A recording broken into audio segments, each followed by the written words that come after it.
Hello दोस्तों, स्वागत है आपका अपने YouTube चैनल प्ले स्टडी पर। तो दोस्तों, आज की इस वीडियो में क्लास 10 साइंस का मोस्ट इंपॉर्टेंट क्वेश्चन को बताने वाला हूँ। ये क्वेश्चन तैयार करते हैं तो आपका 4 नंबर बोर्ड परीक्षा में पक्का हो जाएगा। क्या है दोस्त? धावन सोडा का रासायनिक सूत्र, रासायनिक नाम बनाने की विधि। बोर्ड परीक्षा में ये 100% पूछा जाता है, ठीक ना। तो आपको कैसे तैयार करना है, चलिए हम लोग आसान तरीके से देखते हैं। तो सबसे पहले देखा जाए तो यहाँ पर हम लोग क्या देखते हैं, इसका रासायनिक सूत्र देखते हैं, इसका रासायनिक नाम देखते हैं, उसके बाद में बनाने की विधि देखते हैं, उपयोग देखते हैं, गुण देखते हैं, है ना। देख सकते हैं बड़ी आसानी तरीके से हम लोग लिखकर टाइप करके आप सभी को बताने का कोशिश करूंगा। और हाँ, इसको तैयार कर लीजिएगा, 100% ये आपको 2 से 4 नंबर को देखने को मिलेगा और हर साल बोर्ड परीक्षा में पूछा जाता है। तो सबसे पहले दोस्त, आपके सामने यहाँ पर दिख रहा होगा धावन सोडा। भाई, धावन सोडा का सबसे पहले समझ लेते हैं सूत्र क्या होता है। तो धावन सोडा का रासायनिक सूत्र जो का होता है Na2CO3 × 10H2O। इतना समझना, इतना याद करना। देखिए, ज़्यादा कठिन है, बहुत ही आसान है और बहुत ही आसान तरीके से मैं लिखवाया हूँ। क्या है भाई? Na2CO3 × 10H2O। इसका रासायनिक सूत्र का नाम क्या होता है? Sodium carbonate decahydrate. क्या होता है? रासायनिक नाम क्या होता है? Sodium carbonate decahydrate. रासायनिक सूत्र क्या होता है? Na2CO3 × 10H2O। इतना समझ लीजिएगा, 100% आपका क्लियर है, समझ लीजिए, कोई दिक्कत नहीं है। चलिए, अब नेक्स्ट हमारा क्या, बनाने की विधि आ जाते हैं। भाई, बनाने की विधि मोस्ट इंपॉर्टेंट है, क्योंकि ये 2 से 3 नंबर के यही आता ही है, ठीक है ना। तो ज़्यादा आपको ध्यान देना बनाने की विधि। तो इसमें क्या है, तो बेकिंग सोडा को गर्म करने पर सोडियम कार्बोनेट Na2CO3 प्राप्त होता है। क्या होता है, फिर से समझ लेते हैं कि बेकिंग सोडा को गर्म करने पर सोडियम कार्बोनेट यानी कि Na2CO3 प्राप्त होता है। यानी कि अनाद्र Na2CO3 को जल में घोलकर क्रिस्टलीकरण करने पर हमारा धावन सोडा क्या होता है, प्राप्त होता है, हमारा धावन सोडा बनता है ना। इतना समझ लेना है और कोई दिक्कत नहीं है।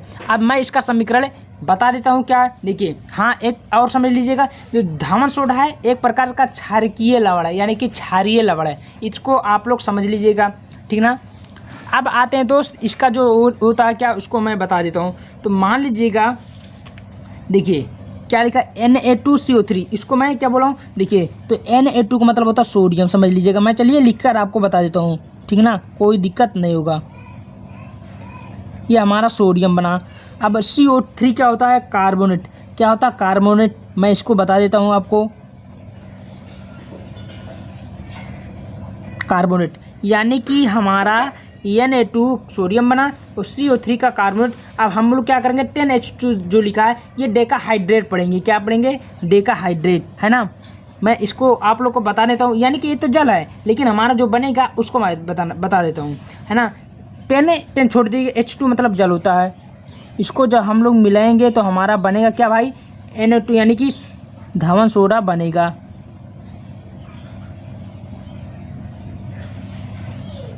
यानी कि Na2CO3 × 10H2O। बस इतना समझना है, इतना याद करना है। आपका जो 4 नंबर है ये आपके सामने रेडी है, यहाँ तक कोई दिक्कत स्टूडेंट नहीं होगा। चलिए, अगला हमारा क्या है भाई, अगला हमारा धावन सोडा का गुण। अब गुड़ क्या होता है, इसको भी हम लोग समझ लेते हैं आसान तरीके से। तो लिखेंगे क्या कि यह सफ़ेद रंग का क्रिस्टलीय चूर्ण है। भाई, कैसा है, यह सफ़ेद रंग का होता है और क्रिस्टलीय चूर्ण होता है। इसमें क्रिस्टलन जड़ के 10 अणु होते हैं। कितने होते हैं, क्रिस्टलन का जड़ 10 अणु होते हैं। आगे देखते हैं, जो शुष्क वायु में रखने पर निकल जाते हैं। क्या बोला कि यह सफ़ेद रंग का क्रिस्टलीय चूर्ण होता है। इसमें क्रिस्टलन का जल 10 अणु होते हैं जो शुष्क वायु में रखने पर निकल जाते हैं। इस प्रक्रिया को उत्फुलन भी कहते हैं। इतना समझ लीजिएगा, ये आपका 2 चीज़ में भी आ गया। कभी कभी एग्जाम में पूछता 2 से 1 नंबर के बीच में कि उत्फुलन किसे कहते हैं, तो आपको यहाँ से इतना लिख देंगे तो आपका यहीं से नंबर मिल जाएगा। क्लियर हुआ। चलिए, अब हम लोग धावन सोडा का उपयोग समझ लेते हैं। इसका उपयोग कहाँ करते हैं, कैसे किया जाता है। तो सबसे पहले धावन सोडा का उपयोग हम लोग समझ लेते हैं कि धावन सोडा का उपयोग कांच व साबुन बनाने में भी इसका प्रयोग करते हैं। कहाँ प्रयोग करते हैं, कांच व साबुन बनाने में। दूसरा है, जल की अस्थायी कठोरता को दूर करने के लिए हम लोग धावन सोडा का इस्तेमाल करते हैं। अगला है, कागज़ तथा कपड़ा उद्योग में भी इसका प्रयोग करते हैं, ठीक ना।